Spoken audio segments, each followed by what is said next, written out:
Have you ever noticed how similar the Gospels of Matthew, Mark, and Luke are? It's not just that they share a common subject.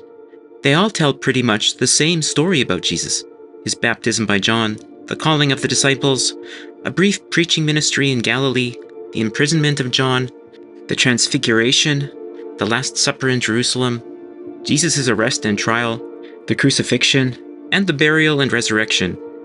They include the same parables and miracle stories, usually in the same sequence.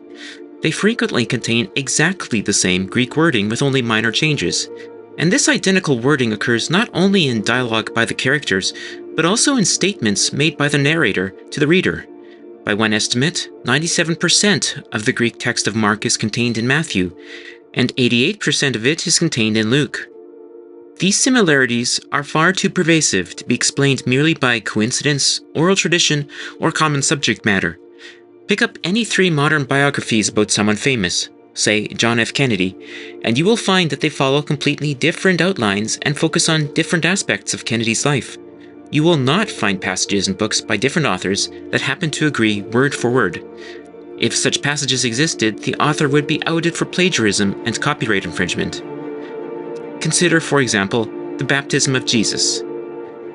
This text, which is mostly narration, is practically identical between the three synoptics. The only words in Mark that don't appear in Matthew or Luke are the ones in grey, and most of the differences are not significant, like Mark using a different word for "and." The most meaningful difference is that Matthew has the voice from heaven speaking to the onlookers about Jesus, whereas Mark and Luke have it speaking directly to Jesus. Matthew also contains a brief dialogue in verses 14 and 15 that Mark and Luke lack.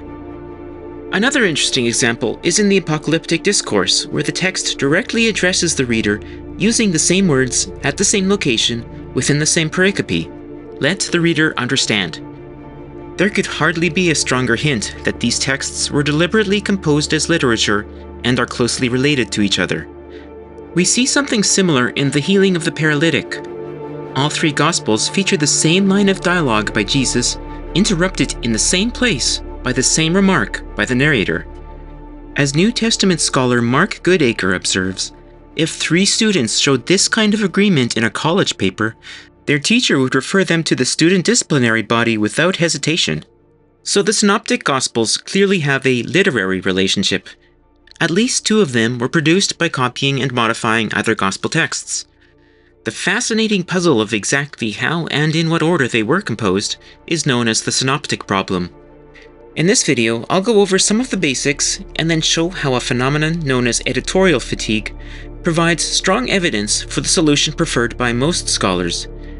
Wherever possible, I'll use concrete examples so you can reason through the problem for yourself.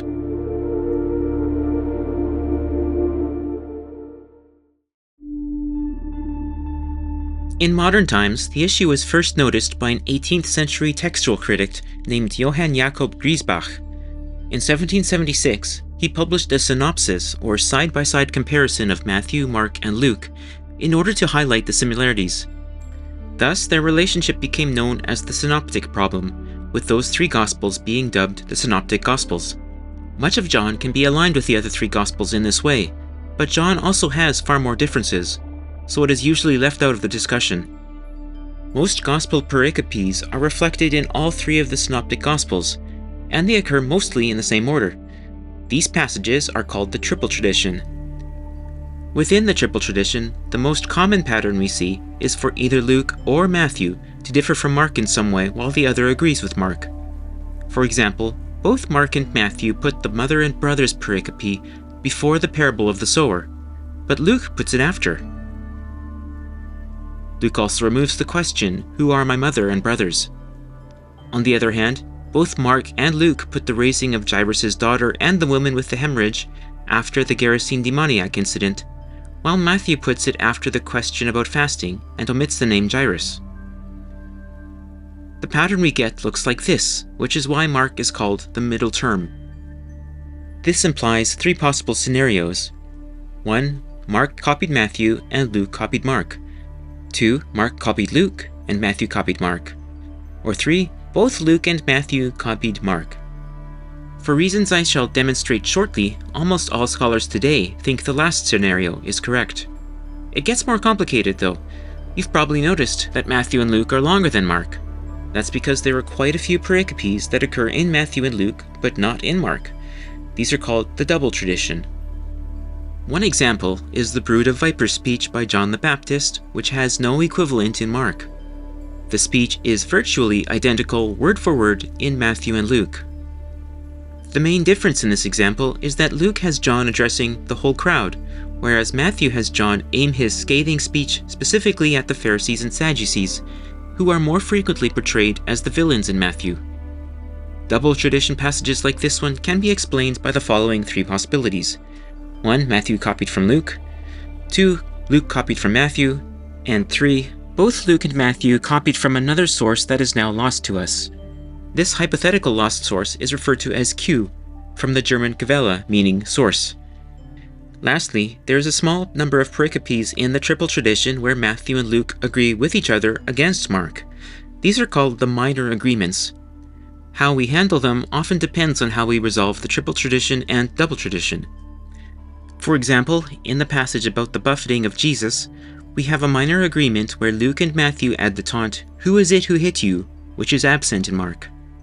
Putting all this together, the overall solution to the synoptic problem that is accepted by the largest number of scholars today is the two-source hypothesis. According to this model, Matthew and Luke independently used Mark's content and ordering, which they supplemented with additional material from Q. Smaller numbers of scholars subscribe to the Farrer hypothesis or the Matthean posteriority hypothesis. All three models assume Markan Priority, meaning that Mark was written before Matthew and Luke and was used as a source by them. For now, I want to focus on the triple tradition. We've established that copying between the Gospels took place, but how do we know that the direction of copying was from Mark to Matthew and Luke? Couldn't Mark's Gospel have been cobbled together from Matthew and Luke? One reason is simply that Matthew and Luke are longer than Mark, and it seems more likely that a Gospel author would have added to his sources rather than aggressively trimming them down. Why, for example, would Mark omit the Nativity story, the Sermon on the Mount, the Lord's Prayer, and the detailed resurrection appearances if they were present in his sources?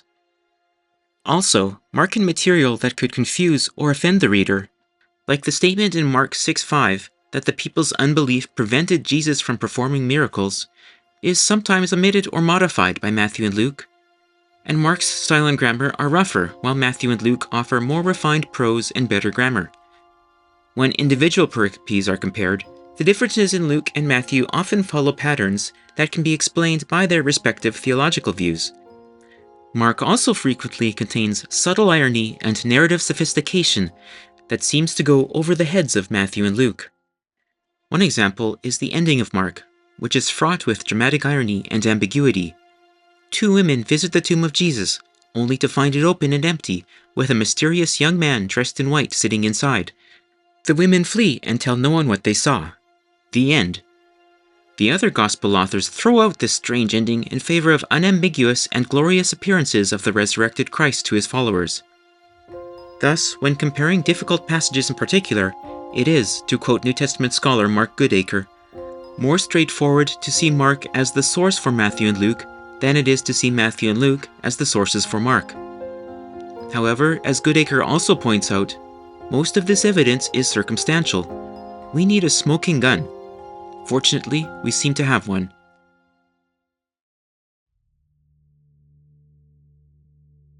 "50 years ago, the great New Testament scholar Michael Goulder noted that certain inconsistencies in Luke and Matthew were best explained as a result of what he called editor's fatigue. The idea is that Matthew or Luke has Mark in front of him and is copying from it as he composes his own gospel, making changes and additions as he deems necessary. However, fatigue sets in the longer he's at it, and he starts missing things. Words and phrases he would have changed had he been more alert get copied without alteration from Mark, producing continuity errors in the final work. These mistakes only make sense if the copying is going in one direction, from Mark to Matthew or Luke. Goulder uses the pericope about the beheading of John the Baptist as an example. This is the story in which a local ruler, whom Mark calls King Herod, arrests and imprisons John the Baptist at the behest of his wife Herodias. One day, during a banquet, Herod's daughter dances for him and his guests. Herod is so pleased that he offers his daughter anything she wishes as a present. At her mother's urging, she asks for the head of John the Baptist, so Herod keeps his promise and has John beheaded. This little interlude, which is only loosely related to the surrounding narrative, appears in all three Synoptic Gospels at a similar point in the text. Although Luke's version is severely abbreviated, Matthew's version is similar to Mark's with a high degree of verbatim agreement. Here I've aligned the relevant verses from Mark 6 and Matthew 14. The Herod in this story is Antipas, a son of Herod the Great who ruled Galilee and Perea as a client of Rome. He was not a king, but a prince of lower status known as a tetrarch. Technically speaking, the only Herod to have had the title of king was Herod the Great, who ruled all of Judea and died several decades before this story takes place. So when Mark calls Antipas a king, he is either unconcerned or mistaken about Antipas's actual title, or else he has confused Antipas with his father Herod. Matthew, being somewhat more knowledgeable about such things, changes king to tetrarch at the beginning of the pericope, and avoids the word king when he rewrites some of the other verses. However, at verse 9, where he is copying Mark verbatim, he forgets to change the word king. Years later, New Testament scholar Mark Goodacre took this idea further. In a 1998 paper and a subsequent monograph, he identified numerous compelling examples of this phenomenon, which he called editorial fatigue, that resulted from Matthew and Luke copying Mark. One example found by Goodacre comes from the same passage about John the Baptist's death. Observe that in Mark's version, it is Herod's wife Herodias who hates John and wants him dead, while Herod himself likes John and protects him. He is therefore grieved when, after making a foolish promise, he has to kill John. Matthew changes the story so that it is Herod who wants to kill John. Here, it would make no sense for Herod to grieve when he carries out what he has desired all along. However, when Matthew reaches the end of this pericope, he appears to forget about this important change, and simply copies Mark's statement that the king was grieved.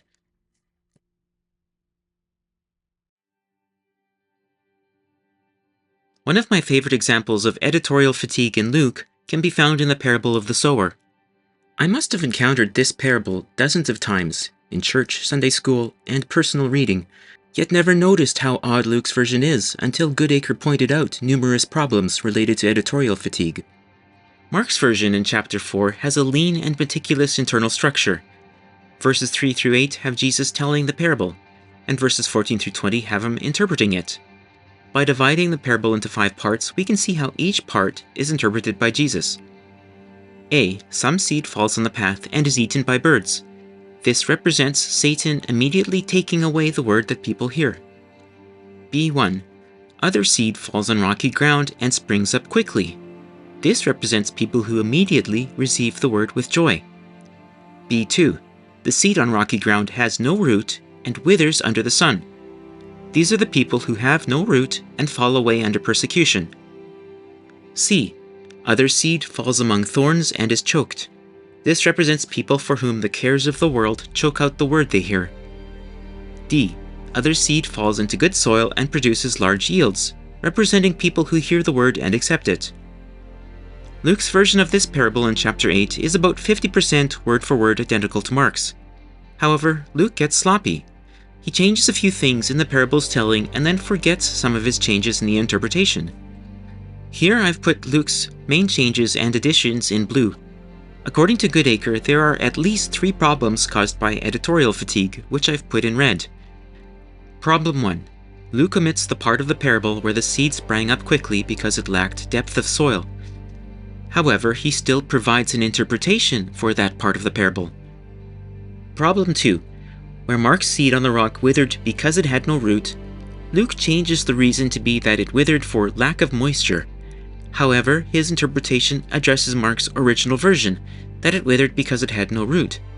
His interpretation does not address the lack of moisture. Problem 3.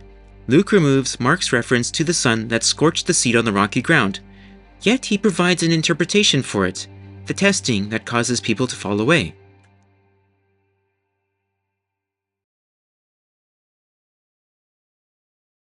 In case you're still not convinced, here's another example from Goodacre, the feeding of the 5,000.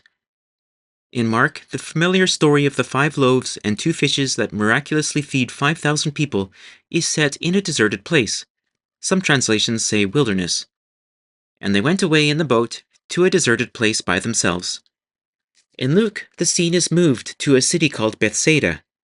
He took the apostles with him and withdrew privately to a city called Bethsaida. In Mark, Jesus' miracle is necessitated by the remoteness of the location. When it grew late, his disciples came to him and said, "This is a deserted place, and the hour is now very late. Send them away so that they may go into the surrounding country and villages and buy something for themselves to eat." At the same point in Luke's version, he forgets the new setting of Bethsaida and repeats Mark's statement that it is a deserted place, using the same Greek words Mark does. The day was drawing to a close, and the 12 came to him and said, "Send the crowd away, so that they may go into the surrounding villages and countryside, to lodge and get provisions, for here we are in a deserted place." Bethsaida was a significant city by the mouth of the Jordan River that underwent expansion and development under Philip the Tetrarch, who died in 34 CE. It was not some one-horse hamlet, let alone a deserted wilderness. Goodacre remarks, "The adjective used by both Mark and Luke is eremos, lonely, desolate, abandoned. Clearly, it is nonsense to say we are here in a desolate place, when in the Lucan setting they are not. After all, if the crowd were in a city, they would not need to go to the surrounding villages and countryside to find food and lodging. Further, since in Bethsaida food and lodging ought to be close at hand, Luke's comment that the day was drawing to a close lacks any relevance, and consequently, the feeding lacks the immediate motive that it has in Mark. Another example from Goodacre is Matthew's version of the cleansing of the leper, which presents an unexpected continuity error. Here's how it goes. In Mark 1:40, Jesus heals a leper and then commands him not to tell anyone. Instead, he is supposed to show himself to a priest. This pericope happens after Jesus has been preaching throughout Galilee, and the time and location are both left ambiguous. Matthew 8 tells the same story, with almost exactly the same dialogue by the leper and by Jesus. However, Matthew has moved the pericope so it occurs immediately after the Sermon on the Mount, which Jesus delivers to crowds of listeners. According to Matthew 8:1, those same crowds are still following him when he heals the leper. Goodacre succinctly describes the problem.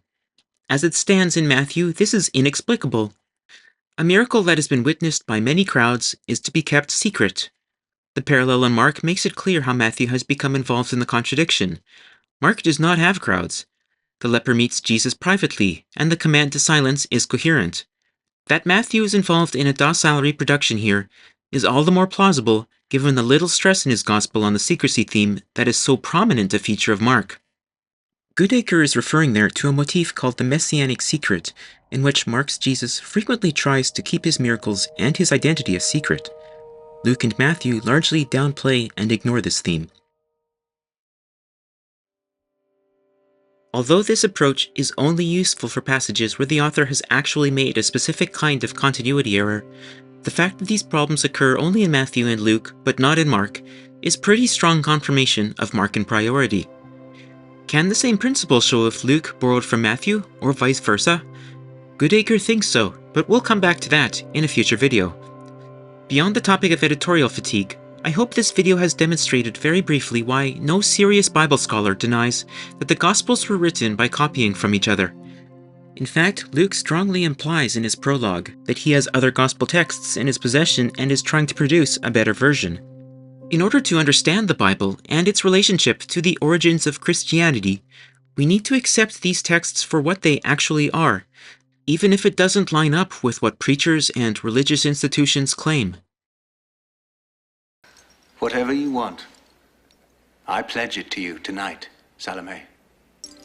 I want the head of John the Baptist.